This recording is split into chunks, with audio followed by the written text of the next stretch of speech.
the Strip itself, is an Israeli invention.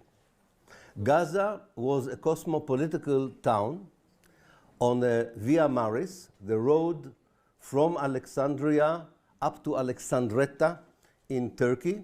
And because it was the main road on the sea, many people from different countries and cultures passed through Gaza and left an impact that turned it into one of the most cosmopolitical towns before 1948. It also had a very good system of a coexistence between Muslims, Christians, and Jews.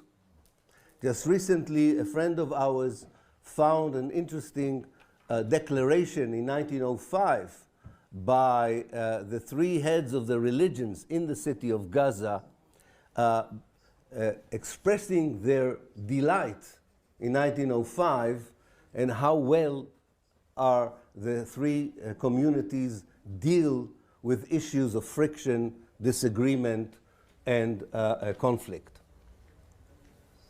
Israel created the Gaza Strip because, unlike other places into which it could push the many Palestinians it expelled during the Nakba, during the 1948 catastrophe, unlike other countries such as Lebanon, Syria, and Jordan, that were willing to receive the hundreds of thousands of Palestinians that Israel expelled, Egypt closed its border.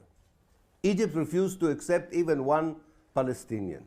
And because of that, the leader of Israel, the great architect of the ethnic cleansing of 1948, David Ben-Gurion, who ashamedly has a boulevard named after him in Paris, is a war criminal. And he decided that Israel is willing to give 2% of historical Palestine in order to turn it into the biggest refugee camp in the world.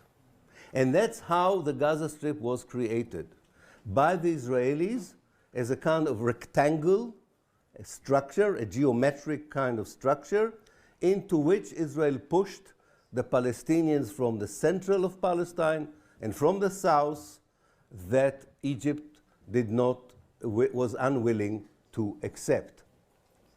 The last group of Palestinians who were pushed into the Gaza Strip were those living in 11 villages on whose ruins, on the ruins of these villages, Israel built the settlements that were attacked on the 7th of October by the Hamas.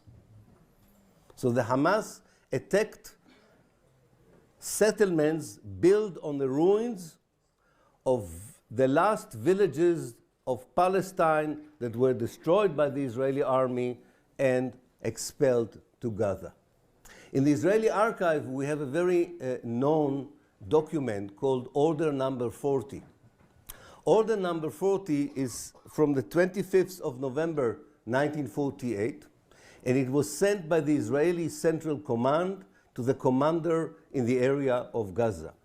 And it has the name of the 11 villages, and the order says, and I quote literally what the order says, occupy the village, expel all the people to Gaza, burn the houses, and demolish the stone houses. Because some of the houses of the Palestinian villages in 1948 were built of mortar and straw, and therefore it was possible to burn them. But the stone houses had to be blown up by the Israeli army.